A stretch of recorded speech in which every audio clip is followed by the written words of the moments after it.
This is a guest essay written by Nick Rafter, a New York-based journalist.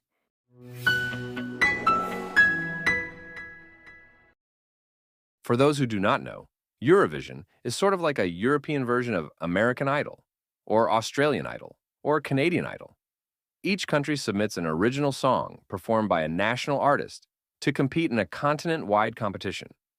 The contest this year was marred in controversy due to the inclusion of Israel. Despite having been part of the contest since 1973, Israel's inclusion triggered protests and calls for their banning from the event. Protesters gathered outside the hotel room of the Israeli contestant Eden Golan, heckling her and requiring her to remain secluded in the room and followed around by security 24/7. Golan was booed at her initial performance, and the backlash was so potent that Finland's 2023 contestant, Karia, was forced to apologize after a video of him dancing with Golan went viral on social media. Several contestants even threatened to quit. The response to Golan's inclusion in the contest is among the latest in what seems to be a plague of anti-Semitism sweeping across the globe in the wake of Israel's response to the October 7th massacres and kidnappings led by Hamas. It comes after weeks of campus unrest at colleges in the United States, Canada, Australia, and Europe that have led to thousands of complaints from Jewish students and staff about anti-Semitic attacks, both verbal and physical. The wave of anti-Semitism is being justified as being about Zionism, the support for the existence of Israel as a Jewish state, and not about Judaism. But some of the protesters seem to have trouble differentiating between the two.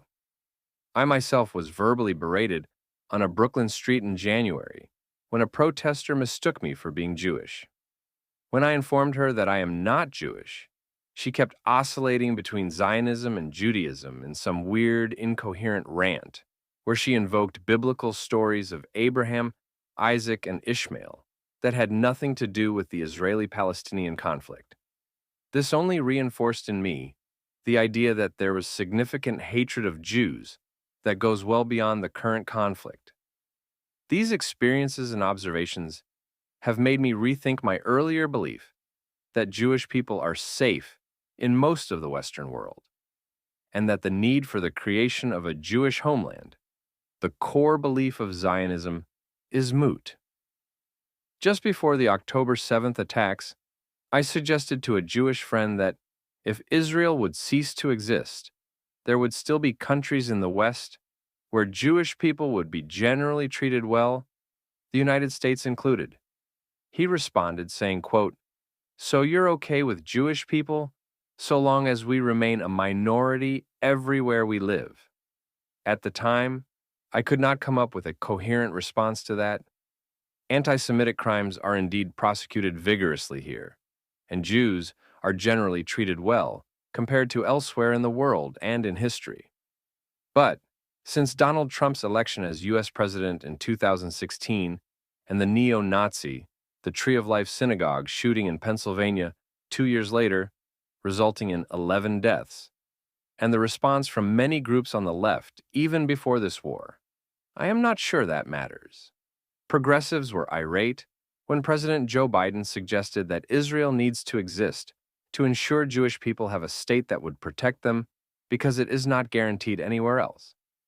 The suggestion is that Biden is unable to ensure the protection of Jewish people in the United States, which offended many on the left. This came across as a hit dog will holler situation, in which a defensive reaction to an accusation can be an admission of guilt. Back when I still identified as a social justice warrior, I accepted that, in America, no minority is truly safe. Unless you are white, Christian, heterosexual, and preferably male, you are always at risk of some level of oppression.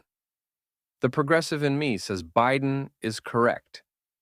Even as he channels the full force of the federal government to fight anti-Semitism, he is not going to be president forever, and he cannot guarantee anyone's safety in 2025 or beyond.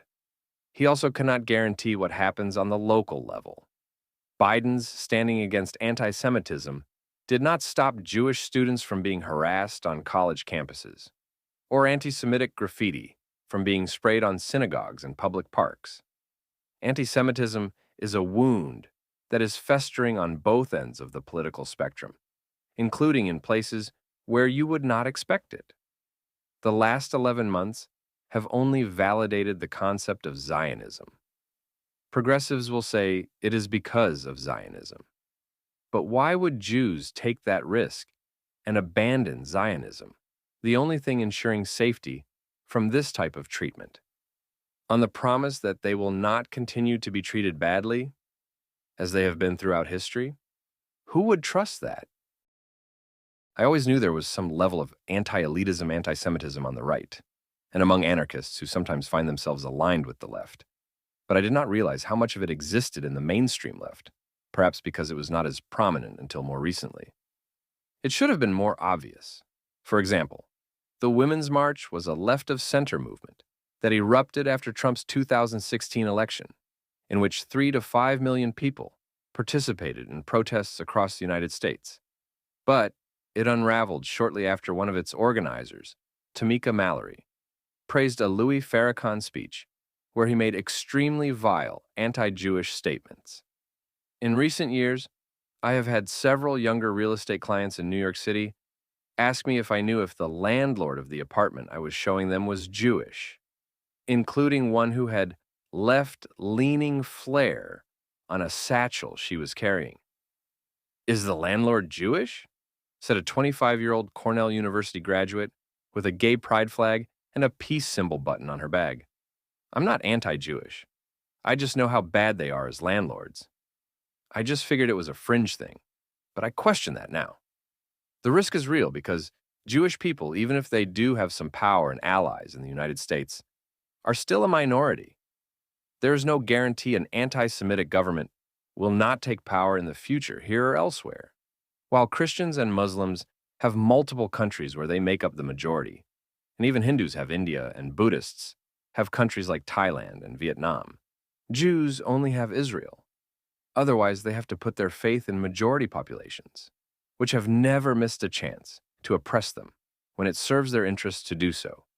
Progressives are further hurting themselves by prefacing their support for Jewish people on where Jews stand on Zionism. This is a set standard that progressivism does not apply to any other minority group. The same progressives who argue Jews must be anti-Zionist to be accepted did not say the same thing about black people who voted in favor of Proposition 8, a ban on gay marriage in California in 2008, or make that case against anti-choice Latinas. They are quick to say that we should not point out the way many Arab voters in Dearborn, Michigan, voted for the state's anti-abortion referendum by a fairly wide margin, or how many of these Arab voters aligned with anti-transgender figures like Chris Rufo in the moral panic about LGBTQ children. But Jews are expected to oppose and apologize for Zionism, which itself began as a social justice cause. How are marginalized groups supposed to trust that progressives will not turn on them if they do achieve a form of justice in the way they have on Jews? One of the most common criticisms of progressive social justice warriors is that they have an oppression fetish. Minority and marginalized communities are useful to them as long as they continue to be oppressed or subjugated. But once they begin to claw out of their oppressions through means the so-called progressive movement does not approve of, like Jewish people have, they become pariahs. The creation of Israel is one of the biggest coups toward justice by a marginalized group. For centuries, Jews were the most oppressed group on the planet, exiled from their homeland and scattered around the world, always at risk of being persecuted, exiled, or even exterminated at the whims of whoever was in power. The recreation of a Jewish homeland was a major step toward justice for the Jewish people. And yes, it came at a price for Palestinians. The pursuit of justice will always come at a price for those who benefit from the injustice, even if they are not the ones who caused it. This is a fact that many progressives are too deluded and naive to understand, and confirmed by the fact that justice for Palestinians, according to the left, will come at the cost of Jews, whom they see as having benefited from the injustice. Who is to say that if another marginalized group actually manages to right an injustice, progressives will not just throw their lot in with the people who used to oppress them, because they are the quote unquote oppressed ones now.